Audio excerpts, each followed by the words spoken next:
जय हिंद। इस वीडियो में हम लोग रीट के बारे में समझेंगे। क्या होता है रीट, याचिका क्या होती है, यानी कि सुप्रीम कोर्ट यानी कि उच्चतम न्यायालय में जो रीट जारी किया जाता है मूल अधिकारों को लेकर, मूल अधिकार यानी कि रीट जारी किया जाता है। कुल 5 तरह से रीट जारी किया जाता है सुप्रीम कोर्ट में, उसी के बारे में हम लोग समझेंगे, ठीक ना। देखिए, संविधान में अधिकार जो दिया गया है 6 प्रकार का हम लोगों को क्या दिया है, मूल अधिकार है, ठीक ना। प्रारंभ में 7 मूल अधिकार थे। एक मूल अधिकार को जो है खत्म कर दिया गया था, जो संपत्ति का अधिकार था। 44वां संविधान संशोधन उसको खत्म करके 300 में डाल दिया गया था, ठीक है। यानी कि अब मूल अधिकार हमारे कितने, 6 मूल अधिकार है, जिसमें से ये एक अधिकार है संवैधानिक उपचारों का अधिकार। ऊपर देख रहे हैं आप, लिखा है संवैधानिक उपचारों का अधिकार। तो इसके बारे में हम लोग समझेंगे कि क्या होता है रीट, कैसे इसको याचिका दायर किया जाता है, किसके विरुद्ध दायर किया जाता है, ओवरऑल इसके बारे में हम लोग समझेंगे।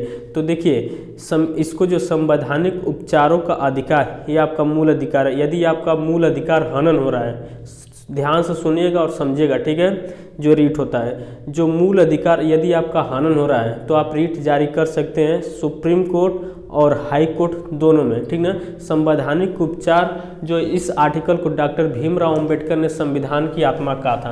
क्वेश्चन पूछेगा कि आर्टिकल जो 32 है, ठीक ना, आर्टिकल 32 को किसने संविधान की आत्मा कहा था, तो संविधान की आत्मा इसको कहने वाले थे डॉक्टर भीमराव अंबेडकर। लेकिन अगर क्वेश्चन पूछेगा किस भाग को संविधान की आत्मा कहते हैं, तब लगाइएगा प्रस्तावना, प्रीएम्बल, ठीक है, प्रस्तावना। इंग्लिश में इसको बोलते हैं प्रीएम्बल, प्रीएम्बल, ठीक है। देखिए, 2 क्वेश्चन है एकदम, दोनों क्वेश्चन याद रखेगा। अनुच्छेद 32 को संविधान की आत्मा कहा जाता है, डॉक्टर भीमराव अंबेडकर। पूछेगा किस भाग को कहते हैं, तो प्रस्तावना को, जो 13 दिसंबर 1946 को नेहरू द्वारा प्रस्तुत की गई थी सभा में, संविधान सभा में, ठीक है। तो प्रस्तावना को संविधान का भाग, संविधान के भाग को कहा जाता है, संविधान की आत्मा प्रस्तावना को। अनुच्छेद पूछेगा तो 32। आइए हम लोग चलते हैं अब रीट, ठीक है। देखिए, सुप्रीम कोर्ट में कुल 5 तरह की रीट जारी होती है, ठीक है, मूल अधिकार को लेकर। पहला है आपका बंदी प्रत्यक्षीकरण, ध्यान से समझिएगा। बंदी प्रत्यक्षीकरण, इसको बोलते हैं हैबियस कॉर्पस। हैबियस कॉर्पस क्या होता है, देखिए इसमें ध्यान से सुनेगा। इसमें जो न्यायालय होती है, न्यायालय जो बंदी होता है, ठीक ना, बंदी को यह आदेश देती है कि उसको सशरीर, यानी कि सशरीर का मतलब है कि उसको, उसके पुलिस उसको पीटे ना, उसके शरीर पर कहीं खरोच रोच ना आए, उसको सशरीर न्यायालय में प्रस्तुत करे। और न्यायालय जो है उसको जो है आदेश देगी, अगर उसको गैर कानूनी तरह या असंतोषजनक ऐसे गिरफ्तार किया गया, ठीक है, यदि वो कुछ नहीं किया है तो न्यायालय उसको छोड़ देगी, ठीक ना, उस जो बंदी रहेगा। यदि अगर उसने कोई अपराध किया है, गंभीर अपराध किया है, तो न्यायालय यह आदेश देती है कि इसको जुडिशियरी कस्टडी में, यानी कि जुडिशियरी कस्टडी, न्यायिक हिरासत में, ठीक ना। यह अदालत जो है आदेश देती है कि इसको न्यायिक हिरासत में लिया जाए और इससे पूछताछ किया जाए। अब जानते हैं पुलिस किस तरह पूछताछ करती है अपनी तरह, ठीक है। तो न्यायिक हिरासत में लेने के लिए क्या करती है, जज जो है आदेश देता है। तो बंदी प्रत्यक्षीकरण आप लोग समझ गए होंगे। देखिए, अब कहेंगे इसमें हमारा अधिकार यानी कि मूल अधिकार कैसे हनन हो रहा है। तो देखिए आर्टिकल 21 में, ठीक ना, आर्टिकल 21 में लिखा है प्राण और दैहिक स्वतंत्रता। क्या लिखा है, प्राण और दैहिक स्वतंत्रता। इसमें जो हमारा शरीर है, दैहिक का मतलब होगा शरीर। तो देखिए हमारे शरीर का हनन कैसे हो रहा है। देखिए, जैसे हिरासत में लिया गया, अगर 24 घंटे हो गए हिरासत में लिए, ठीक ना, मान लीजिए पुलिस जो है 24 घंटे तक आपको बंद कर दे, ठीक ना, तो आप इस बंदी प्रत्यक्षीकरण, ठीक ना, या बंदी प्रत्यक्षीकरण आप दायर कर सकते हैं सुप्रीम कोर्ट, हाई कोर्ट दोनों में, ठीक ना। तब न्यायालय जो है फटकार लगाता है कि आप उसको सुरक्षित, यहाँ आदेश देता है कि आप उसको न्यायालय में पेश करिए। तो देखिए आर्टिकल 21 का उल्लंघन है कि नहीं, ठीक है। तो इसीलिए कहा गया बंदी प्रत्यक्षीकरण, जो बंद किया गया उसको न्यायालय में सशरीर प्रस्तुत किया जाए। तो आई होप कि आप बंदी प्रत्यक्षीकरण समझ गए होंगे। हैबियस कॉर्पस क्या है, ठीक ना, हैबियस कॉर्पस जो जिसको बंदी बनाया गया उसको सशरीर न्यायालय में पेश किया जाना, यही आपका बंदी प्रत्यक्षीकरण। अगला आपका अधिकार परीक्षा। दूसरा रीट क्या है, अधिकार परीक्षा। देखिए, अधिकार परीक्षा जो है को वारंटो इसको बोलते हैं, ठीक ना, को वारंटो।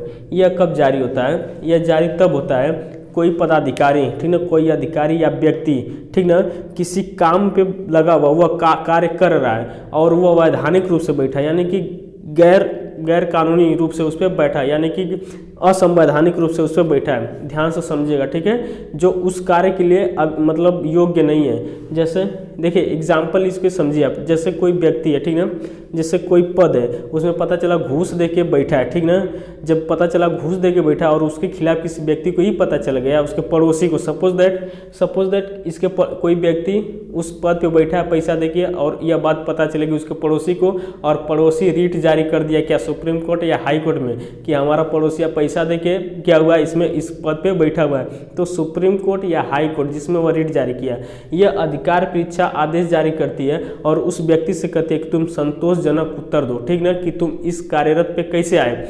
अगर यह व्यक्ति संतोषजनक उत्तर नहीं दे पाता है तो उसको बर्खास्त किया जा सकता है न्यायालय द्वारा। तो यह था अधिकार परीक्षा। यदि आप किसी चीज़ के लिए मतलब योग्य नहीं है, आप उस पर कार्यरत हैं, तो आपको बर्खास्त किया जा सकता है। अधिकार परीक्षा न्यायालय आदेश करती है। समझ गए होंगे कि क्या है को वारंटो अधिकार परीक्षा। तीसरा आपका है परमादेश, ध्यान से, इसको बोलते हैं मेंडमस। तीसरा क्या है, परमादेश, मेंडमस। देखिए मेंडमस क्या है, परमादेश, परम आदेश, यानी कि हम आप लोगों को आदेश देते हैं, ठीक ना, आदेश देते हैं कि आप अपने कर्तव्यों का, ठीक ना, पूर्ण तरह पालन करें। अब समझिए इसको, जैसे इसमें कोई पदाधिकारी है और वह सार्वजनिक है और अपने कर्तव्यों का पालन नहीं कर रहा है। देखते होंगे कि जैसे सपोज दैट कोई डॉक्टर है, सरकारी डॉक्टर है, और कोई पीड़ित महिला या पुरुष यानी कि पेशेंट उसके सामने गया, पता चला कि वो डॉक्टर कुर्सी बैठ के खूब पान कचर लिए मुँह में, हाँ बैठिए हम आ रहे हैं, अपने बच्चों को अभी लेकर आ रहे हैं, आप बैठिए। अब पता चला अपने बच्चे को लेकर चला गया। सरकारी अस्पताल में ऐसा होता है, पान खा के बैठते हैं, चले जाते हैं स्कूल अपने बच्चों को लेने, तो पीड़िता भी परेशान, यानी कि जो व्यक्ति दवा को गया उसका मूल अधिकार हनन एक तरह से हुआ कि नहीं। तो इस तरह, और स्कूल में देखेंगे सरकारी मास्टर, खास करके गाँव में देखेंगे जो प्राइमरी स्कूल है, वो बच्चों को पूरी तरह अपना क्या है योगदान, अपने कर्तव्यों का पालन नहीं करते, तो उनके खिलाफ हम याचिका दायर कर सकते हैं। देखिए रीट को ही याचिका बोलते हैं, ठीक ना। तो उनके खिलाफ यदि प्राइमरी स्कूल का मास्टर अगर सही से नहीं पढ़ा रहा है तो उसके खिलाफ हम याचिका रीट दायर कर सकते हैं हाई कोर्ट या सुप्रीम कोर्ट में, ठीक है।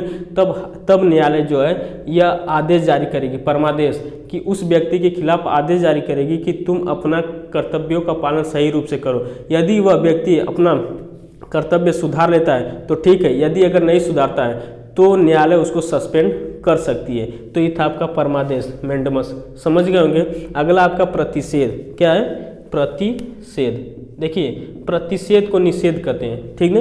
प्रतिषेध मतलब निषेध, प्रोहिबिशन, ठीक ना, प्रोहिबिशन। इसका मतलब देखिए निषेध का मतलब ही होता है रोक देना।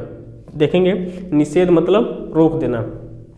जब कोई देखिए 1, 2, 3 यानी कि बंदी प्रत्यक्षीकरण, अधिकार परीक्षा, परमादेश, यह 3 रीट जो है मतलब व्यक्ति पे लागू होते हैं, ठीक ना। किस पे लागू होते हैं, व्यक्ति पे लागू होते हैं। बाकी जो प्रतिषेध और उत्प्रेषण जो रीट हैं यह न्यायालय पे लागू होते हैं, ठीक ना।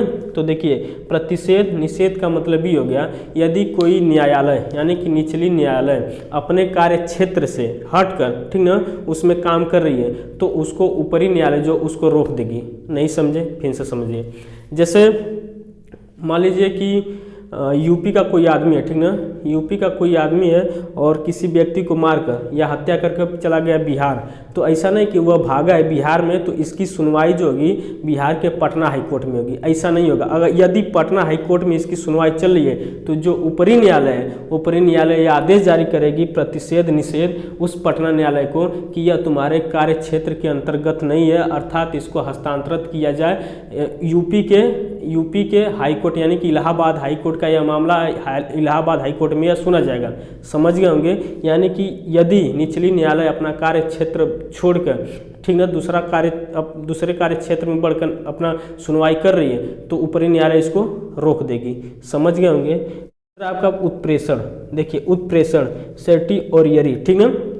उत्प्रेषण का मतलब है यदि जो निचली अदालत है अपना कार्य क्षेत्र पूरा कर ले, इसमें तो देखिए अभी पूरा नहीं किया तो ऊपरी न्यायालय रोक दी, लेकिन जैसे उत्प्रेषण के तहत यदि निचली न्यायालय जो है यह कार्य अपना कर ली, यानी कि अपने कार्य क्षेत्र में उसका अपने मूल अधिकार का उल्लंघन कर दी, ठीक ना, अपने अधिकार का क्या कर दी, उल्लंघन कर दी, तब सुप्रीम कोर्ट यह आदेश जारी करेगा उत्प्रेषण, और यह आदेश जारी करेगा, इसको बर्खास्त करेगा, और बर्खास्त करने के बाद यह मामला उसके ऊपरी न्यायालय में हस्तांतरित किया जाएगा।